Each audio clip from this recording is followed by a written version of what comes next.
Yomi Fabiyi, this video is for you. You said in the write-up, because I won't go back and forth with you. Yeah, so I will do this video for you, Mirayi. You said that even when you shaded me in your malicious video, I did a malicious video to shade you. Yomi, where is the shade? Tell me where I shaded you. Just because I disagree with your write-up or how you wrote it, you call it or tagged it shading. And you are trying so hard to defend yourself, which I don't have any problem with. If you're trying to defend what you're saying, that, okay, because he's our colleague, so people should not jump into conclusion. People should try to, be patient. People were calling you. Who called you, Yomi? You are the one that escalated this whole wahala. If you did not put up your write-up, the likes of Oluke Daramola and my other fellow colleagues will not repost it.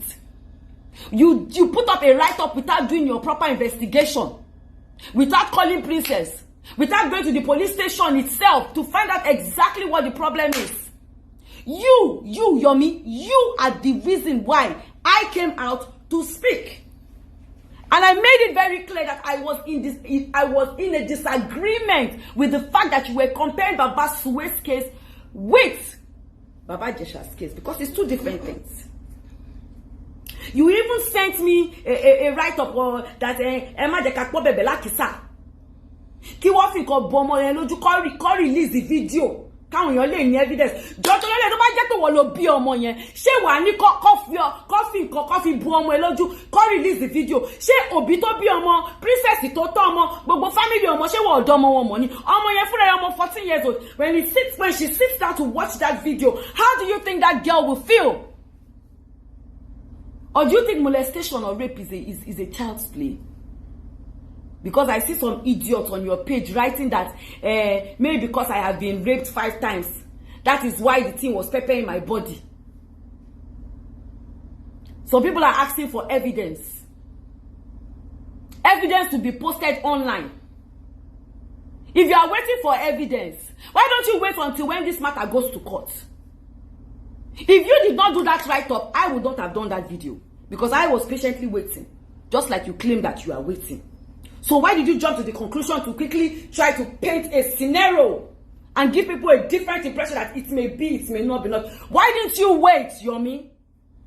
And you were telling me if I felt your write-up was bad or whether I disagreed, I should have called you behind closed doors. Why would I have to call you behind closed doors? I don't have to call you behind closed doors, Yomi. I don't know lo en gimu jina sórí mo tún sọ. Mo fi gbogbo àyà mi sọ ni. Ìwọ báwo, Yomi? Èmi ò like kí ma sinregun o, má jẹ́ kí n sọ̀rọ̀. Because Yomi mo yàtọ̀ o. Mi ń ṣàbúrò mi tó ń bá fa wàhálà, o lè bẹ́ mi po wàhálà, Yomi Fabiyi. O lè bá mi ná. Wàláì tàlà tó bá mi ná wà ná tán bí owó ni. Èmi àti ẹni báwo. Ìwọ́n sọ fún mi pé gígùn jìnnà sórí láàrin èmi àti Bàbá Ìjẹ̀ṣà. Bàbá Ìjẹ̀ṣà ti kọjá yìí ẹ̀yìn. Tẹ́mi náà bá kọjá yìí mi if I pass my boundaries, a small child will disgrace me. If I pass my boundaries, a small child will do whatever they want with me. Yes, Baba Jesha is my senior in the college, and I know him very well in the college. And we had a very good, cordial relationship before all this rubbish happened. But I will not support rubbish. I will not say because he is my colleague.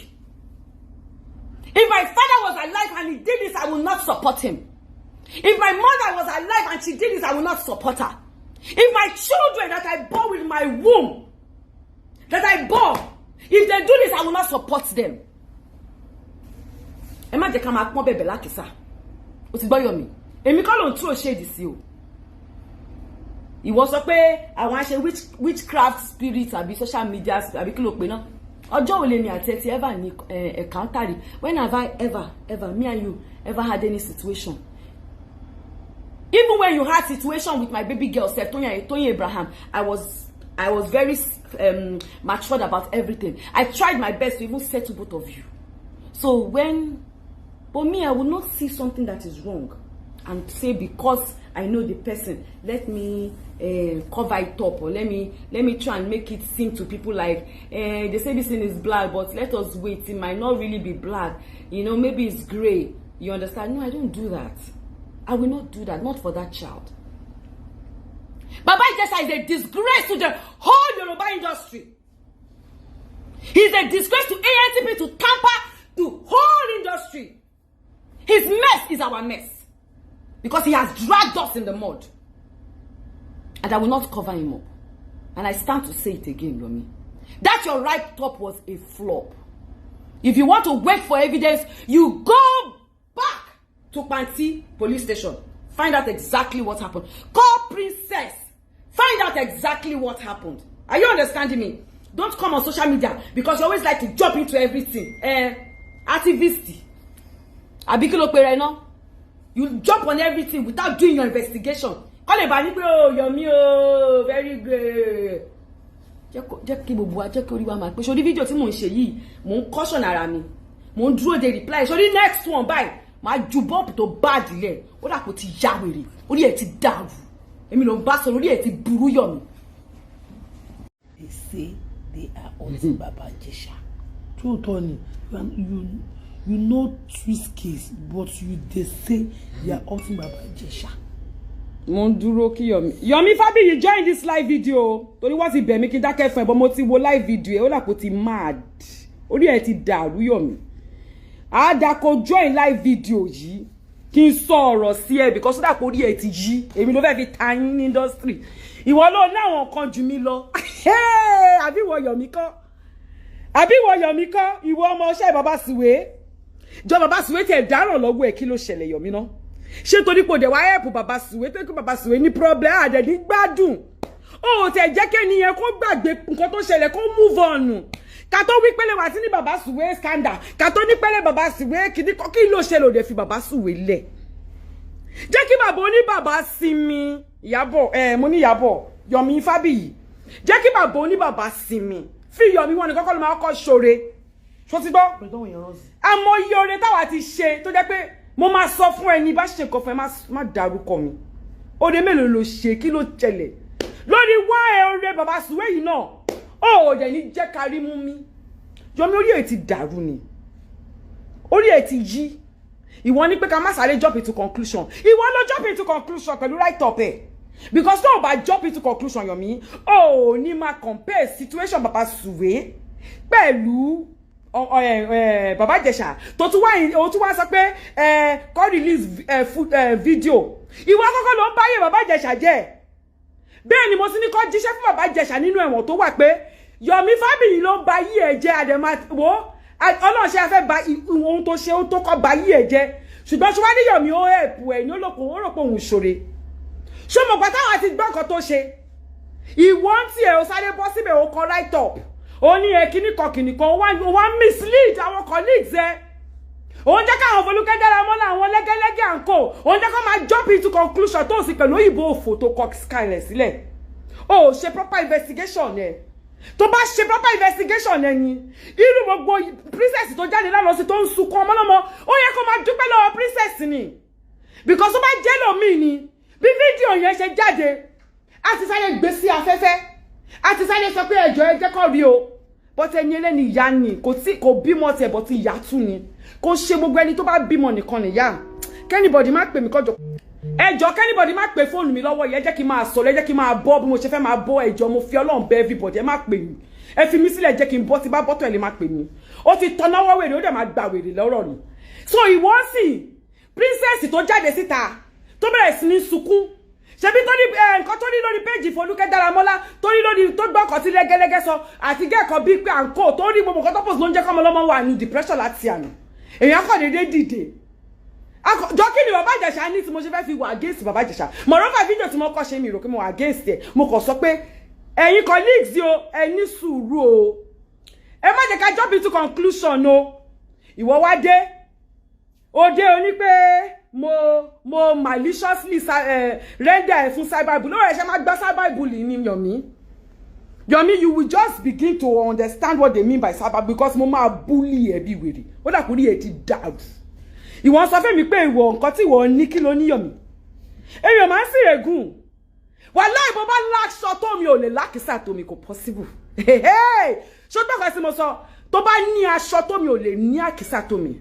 nígbà tí èmi jìyà tí mò ń struggle ibo ni wọ́n wà ìwọ ń fi rẹ ewé mi ṣó yá wèrè Yomi Fabiyi mo fẹ́ kó máa wo fídíò yìí o kó máa kọ́ bá mi sọ fún ẹ kó tààgì ẹ kó wá gbọ́ ọ̀rọ̀ torí wọ́n ló ní sọ́ọ̀bù orí ẹ ti yí Yomi ní fídíò nígbà tí wọ́n gbọ́ ọ̀rọ̀ tí wọ́n release statement ṣé tó bá jẹ́ pé ní tòótọ́ bàbá Ìjẹ̀ṣà ò ṣe anything tí wọ́n wá release statement bó ṣe kọ̀kọ̀ kí ló ẹ kí gbogbo yín kọ́kọ́ ṣe náà ṣèwé ẹkẹsáré gbéra àdìkẹ́ gba pàǹtí lọ pé ẹgbà wá o wọ́n ní colleague wá wà ń bíbà yìí o wọ́n ní kọ̀kọ́ ṣẹlẹ̀ sí o ẹjọ́ kí ló ṣẹlẹ̀ o kẹ́ wá gbọ́ bàbá ní bàbá ọ̀rọ̀ ó sáré gbèwè torí pé o ti gbọ́ one or two things ó sáré bẹ̀ sí ní kọ òyìnbó òfò òun kọ òyìnbó òsọnù òun kọ òyìnbó tó máa pa ẹlẹ́kùn tí kò ní pa ẹlẹ́rìn ó wá bẹ̀rẹ̀ sí ní kọ rubbish ìjọ nítorí Ọlọ́run mo fọlọ́run bẹ́ẹ̀ má ti pè mí ọ̀rẹ́ mi má pè padà ó wá kọ òyìnbó òfò òun kọ òyìnbó òsọnù ìwọ̀n sọ pé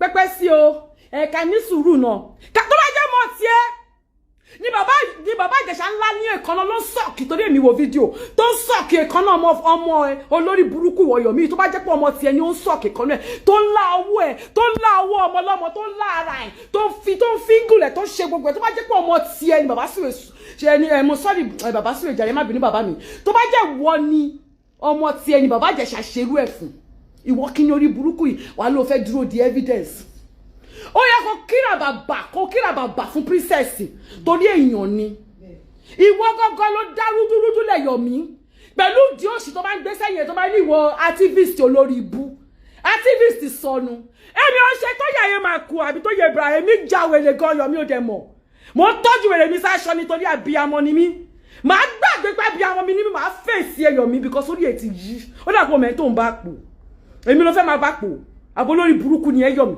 ìwọ jókòó ń sọ̀rọ̀ ó ń sọ English ó jókòó sórí iṣẹ́ ó ń single share even if it's wrong ọmọ fuck up bí o bá ti fuck up ó fuck up nìyẹn ó ti fuck up Yomi ó ti fuck up tó bí o bá ti fuck up ó ti fuck up ó fuck up ó fuck up o lè máa ní láti admit kó fuck up tó bá dé ti lè admit ẹ kó kówèrè activist ẹ kó síbi kan because tó o bá ṣọ́ra ó ní lè wọ̀ lóyìnbó tí bá bẹ́ẹ̀ ná tán bí owó Yomi ó ní because accomplice ni ẹ ẹni tó bá ti ń support rapist wọ́gun accomplice ni ẹ tó bá ṣọ́ra wọ́n máa blacklist orúkọ ẹ di because ó dàbí pé ó rí ẹ ti yí ó mọ̀ mí ṣá Ìyábọ̀ Òjó lórúkọ mi Ìyábọ̀ ọmọ Ògúnrọ̀ Alice mo báàdì gan tí máa wọ kéèsì ẹ máa wọ tán ni èmi ò ń pariwo mi ráyè ariwo ṣọdẹ ariwo sóhun jẹ́ kí n máa pa igan mi láìkẹ́ máa bẹ́ẹ̀ ná tán bí owó Yomi èmi kúrò nínú àwọn tó lè máa fi tayín mo kúrò nínú àwọn tó máa fi sọ̀rọ̀ ṣó ti gbọ́ mi máa fèsì ẹ àti gbogbo àwọn olórí burúkú tó ń fọ́lù ẹ̀ tó jẹ́ rapist tó ń kọ rubbish comment ẹni bá sọ pé kó release fídíò ọmọ yẹn sórí social media gbogbo yín pátápátá ló máa mú ọmọ yín ló máa dún ọmọ yín ló máa rape ọmọ yín àwa wo nǹkan tó fẹ́ ṣe tó bá dìgbà yẹn wo ayé yìí máa bàjẹ́ ní gbogbo ẹ̀yin pátápátá tẹ́ bá sọ pé kọ́ ló máa release fídíò ọmọ lọ́mọ tí Ìjẹ̀ṣà tó ń sọ̀kì ọwọ́ ẹ̀ tó ń láàárẹ̀ tó mọ̀ lẹ́sì ẹ̀ ẹ̀ lè fẹ́ jókòó ẹ fẹ́ wo pedophile nìyí ẹni bá ti fẹ́ pedophile ni ó ti yẹ ẹsẹ tó bá ti fẹ́ pedophile gidi Larry tí mo ń rí ọ̀rẹ́ mi ó mọ̀ pé tó bá ti gbá lórí mi ó ti gbá nìyẹn Larry tó mọ̀ ẹni tó ní náà tó bá ti gbá lórí mi ó ti gbá Yomi ó ṣe live video jókòó yeah you know you have to wait ìwọ ló wait Yomi ìwọ ló wait o jókòó ṣe you have to wait tí ẹ tẹ̀ gbé fóònù ilé jẹ́ kí n áàtì bó ṣe ṣe náà mọ̀ pé mi máa imitate yàn ó ṣe báyìí you know you have to wait even if the person is guilty even in the court of law you know you are not guilty until you are found guilty wàhálà bàbá Ìjẹ̀ṣà guilty ṣe bá àfipamọ́ tẹ́lẹ̀ ni àfipamọ́ pé kí ó jẹ́ pé adájọ́ ló máa dájọ́ fún bàbá Ìjẹ̀ṣà guilty tí bàbá Ìjẹ̀ṣà bá jáde máa dá padà sẹ́wọ̀n yẹn ó guilty fún kan tí mo rò ó guilty bàjẹ́ kò sẹ́ni tó máa bá mi sọ tó bá jáde máa dá padà síbẹ̀ gbogbo láti mi máa ná sí wàhálà ì máa tálẹ̀ mi torí ẹ̀ bàbá Ìjẹ̀ṣà guilty bàjẹ́ ó ti yẹ àbò máa sọ tẹ́lẹ̀ yẹn bọ́ sí wọ́n Yomi Fabiyi tó ló ń ya wèrè tó ló fẹ́ gbọ́ story ó dé àwí tán ó ní wọ́n lè charge princess fún neglect I was age 8 or 7 to kọ́kọ́ molest me, I think. She 7 àbí 8 ni mi nígbà yẹn tó molest me, tell age yẹn. But I always spoke about my rape, àbí. Àti molestation àti rape kò sí ti ya mi mọ́. Mo ṣẹ̀ṣẹ̀ sọ fún ìyá mi ní bí last year àbí 2 years ago kó tó di pé ìyá mi kú. Tẹ̀lé gbogbo threatening wèrè, tẹ́ pé irú yín máa ṣe. Tẹ́ máa threatening ọmọ lọ́mọ. If you talk, I will kill you. If you talk, this will happen. Nítorí irú yín náà ni. Tẹ́ máa bẹ̀rẹ̀ evidence ni àwọn ọmọ lọ́mọ ò ṣe lè sọ̀rọ̀ síta. Nítorí irú yín náà ni. Torí irú yín náà ni tẹ́ máa wá evidence. Ọmọ 7 years jáde. Ó sọ pé máa yín o. Ó ti tìka bọ̀ oúnjẹ ó sì rape òun rí o. Àti ẹjọ́ tó lọ́ọ́ ẹ bá mi ẹjọ́ mo fẹ́ kẹ́ bá mi là. Kase wá ní pé bàbá Suwe kò bá sùn. Jẹ́ kase wá kọ́kọ́ gbọ́n yẹn. Bàbá Suwe ó fọwọ́ bọ́ǹdì. Ó finger tó ti confess o confession ẹ wà mo tún rí bí tí wèrè ti kúnlẹ̀ tó fi kujada mi ayé ló ṣe mí. Tẹ́ bá ti ṣori burúkú tán ẹ máa kúnlẹ̀ ẹ máa bẹ̀bẹ̀. Páyé ló ṣe bàbá Ìjẹ̀ṣà ayé yẹn máa ṣe dọ̀run ni. Ayé yẹn ó máa ṣe denu náà ni. Ó wá kúnlẹ̀ ó ń bẹ̀bẹ̀. Ẹ jẹ́ gbà mí ẹja ní mi princess wọ́n ni savior mi. Olórí burúkú ọmọ pé savior ni princess tẹ́lẹ̀ kó tó ṣe ohun tó ṣe. Yomi Fabiyi bọ́ síbi kan gbọ́rọ̀ o torí wọ́n ni mo ní wọ́n ní gangan ló ní life yìí o. Ó wá dé. Yomi ó ní fídíò tó rí wọ́n kọ̀ dìímú lọ́wọ́ báyìí. Mo tún sọ sẹ́ àfi tí ẹnìyẹn ò bá ṣe ni mímọ̀ mi ṣá. Àfi tẹ́ni ẹ bá kúrò nílé ayé ṣá. Ní Priscilla tó ti pé 20 kí ọkùnrin kankan ti ẹ̀ dìímú ní ọ̀nà tí kò yẹ tí kò tọ́. Kí ọmọ mi wá sunkún bá mi àbáwọn ọmọ àbẹ́ni ọmọ kò wá wò bóyá wọn ò ní ṣe ẹnìyẹn báṣubàṣu. Ṣé ní gbogbo ẹ̀yin pedophile tẹ́ wà ní Nàìjíríà yìí tẹ́ ọkọ yín ò kí ń gbé jẹ́ tí ọwọ́ yín ò kí ń gbé jẹ́ tó jẹ́ pé àwọn ọmọ ọlọ́mọ lẹ máa ń ṣe yàbùyàbù lẹ tí yín bá yín látòní lọ. Tá bá mú yín bá yín ẹ̀wọ̀n gbére lẹ máa lọ ṣe torí olórí burúkú ni gbogbo yín. Ìwọ Yomi ló ń dúró de evidence. Ó ṣe gbà pàtí lọ tó bá lọ love Yomi Fabiyi mo dẹ̀. Tó bá lọ fight fún colleagues Yomi Fabiyi mo dẹ̀. Ìwọ gbéra kó gbà pàtí lọ. Mo dẹ̀ Yomi Fabiyi. Ìwọ gbéra kó gbà pàtí lọ. Kó lọ fẹ́ lọ́mọ tó ṣẹlẹ̀ sí bàbá Ìjẹ̀ṣà tó bá ní jọjọ ẹ̀ méjì síbẹ̀. Tó bá bí ẹrẹ Yomi, ìwọ gbéra kó gbẹ̀bẹ̀ lọ. Ìwọ gbéra kó gbẹ̀bẹ̀ lọ kó o bẹ́ wọn ní tiẹ̀ mọ́lé fún gbogbo rubbish tó ń sọ. Torí wá bí ẹ́. Ta ló made you judge? Ta ló sọ di Tampa ANTP? Ta ló sọ di Tampa, sorry. Ta ló sọ di George Tampa? Ẹ má jẹ́ kí tí bá ti ń bínú báyìí máa ń dá ọ̀rọ̀ pọ̀ ni. Ta ló sọ di George Tampa, Yomi? Ta ló sọ di George Tampa? Ta ló rán iṣẹ́ ṣe wọ́n jẹ́ lọ́yà? Ṣó jẹ́ lọ́yà bàbá Ìjẹ̀ṣà tó kọ statement, ta ló rán iṣẹ́ kó kọ statement, activist sọnù, activist òfò, ta ló rán iṣẹ́? Oh, who is that? Ta ló kọlẹ̀kùn?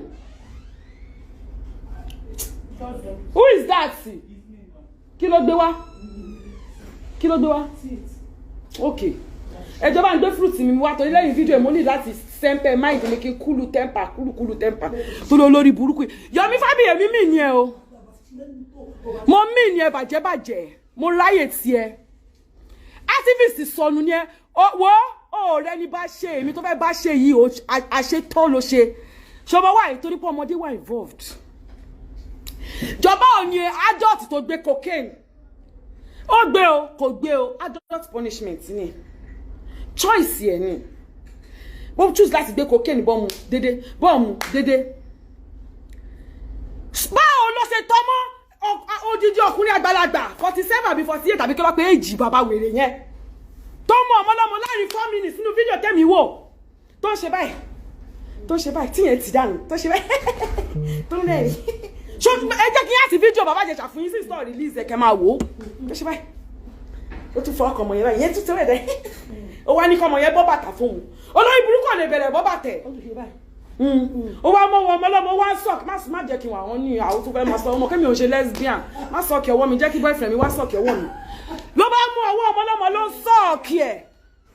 Ló mú ọwọ́ ọmọlọ́mọ ló bẹ̀rẹ̀ sí ní ńlá kò ní dá fún bàbá Ìjẹ̀ṣà kò ní dá fún bàbá Ìjẹ̀ṣà support bàbá Ìjẹ̀ṣà ayé yìí máa jọ block ọ ni èmi mo dá dúró ṣé understand ló ti pẹ́ sí mo ti fi Yorùbá yín sílẹ̀ mo dá dúró ọ̀dẹ̀ bí yàrá yẹ anybody rẹ̀ ti bá choose lọ́la pé n fẹ́ ya Yorùbá fi máa yà ó yẹ ibẹ̀ yẹn mi ò gbádùn o gbogbo wa la níwèrè à ń bo wèrè wa ní ó ṣé ọ̀rẹ́ mi à ń bo wèrè wa ní o Yomi máa bẹ́ẹ̀ ná tán bí owó sórí ìtọ́ kọ yẹn tó gbé jáde yẹn ó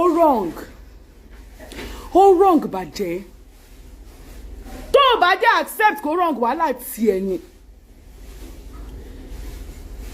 ó mọ ọmọlọ́mọ tí ọwọ́ bọ́ lára bó ń ṣe báyìí ó ń ṣe báyìí ọmọ yẹn wá ṣe báyìí fún ìgbà tó yá wá ní kọ́mọ yẹn kó lọ bá wọn gbomi wá kò dẹ̀ sí kámẹ́rà nínú kitchen ó dẹ̀ dìde bóde ọmọlọ́mọ ṣe wọ kitchen lọ because fídíò yẹn wọ́n á lè gbọ́kọ̀ tí wọ́n ń sọ bọ́tà kọ́ ní pé ọmọ yẹn dìde ó wọ kitchen lọ ó dẹ̀ dìde ó tẹ̀lé ọmọlọ́mọ wọ kitchen ṣé ká wá dúró nígbà tó bá tó kó bọ́ ọmọlọ́mọ nú kitchen ní kó tó wá kà mọ́nu lé ni torí ẹ̀ ń sọ̀rọ̀ ń sí ẹ̀yọ́ lórí burúkú Yomi Fabiyi ẹni ṣèbọ́mọ̀ lẹ́sẹ̀ ni kò bá sùn sódì ìgbà tó bá rèépù ẹ̀wọ́ kíṣìnù torí olórí burúkú ni ẹ́ èmi àti ọjọ́ mọ̀ ń pa kiri yìí náà ni èmi náà mo ṣe findings mi dé bẹ́ẹ̀ kí ló dé tó ṣe findings ẹ kó tó post kó tó mislead àwọn ó ti wà wípé send ẹsẹ̀ mi náà pẹ̀lú picture ẹ̀ kí n post mi ì dẹ́ lóhùn ni torí mi ò ń ṣe yóò fò mi ì ṣe yóò ṣì mi ì ṣe yóò rádaràda gbogbo nǹkan ló lè gbà lọ́wọ́ mi ẹ̀ lè gbọ́mọ lọ́wọ́ mi kò possible Yomi ìtọ́ fẹ́ bá mi pò yóò lè pò tán mo ready fún ẹ gbogbo energy tí mo fi ṣe TikTok máa gbé sílẹ̀ kalẹ̀ báyìí máa fi fèsì ẹ torí mi máa ń jà máa dúró sórí òótọ́ ni torí wọ́n lo tọ́náwọ́ wèrè ò dẹ̀ máa rí wèrè tó tọ́ná wèrè tó tọ́náwọ́ yẹn o máa rí Yomi torí máa bẹ́ẹ̀ ná tán bí owó ṣé lórí burúkú ni ẹ máa bẹ́ẹ̀ ná tán ìwọ kìíní bàjẹ́ yìí ẹ̀yin tèmi ẹ máa wòran tí I will come back tó bá tún yá.